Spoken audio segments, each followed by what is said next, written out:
satu. Kami dari kelompok 1 akan mempresentasikan makalah yang berjudul Kondisi Masyarakat Indonesia pada Masa Penjajahan dan Pengaruh Monopoli dalam Perdagangan. Saya Siti Maida Isadiana sebagai moderator. Saya Nurul Ifada sebagai pemateri 1. Saya Tata Aini sebagai pemateri 2. Saya Nurul Febriani sebagai pemateri 3. Saya serahkan kepada pemateri 1 untuk menjelaskan materinya.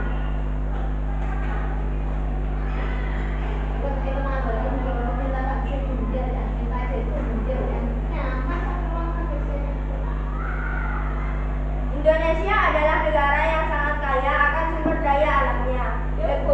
Lebih-lebih didukung oleh letak geografisnya yang strategis, sehingga akan sangat potensial untuk dikembangkan oleh para pelaku bisnis.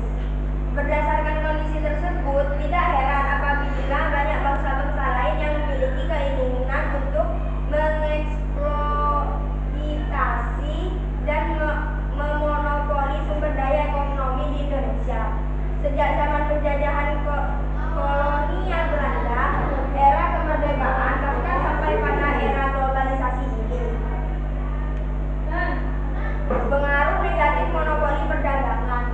Monopoli perdagangan menimbulkan masyarakat Indonesia semakin menderita dan terjadi perubahan di berbagai aspek. Beberapa pengaruh negatif dari kebijakan monopoli perdagangan yang dilakukan Belanda pada masyarakat Indonesia antara lain: 1. Pendapatan masyarakat menurun. Pengaruh negatif adanya monopoli perdagangan masyarakat adalah membuat pendapatan masyarakat jadi menurun. Hal ini karena harga penjualan rempah-rempah yang ditanam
kepada pemateri 3 untuk menjawab pertanyaannya.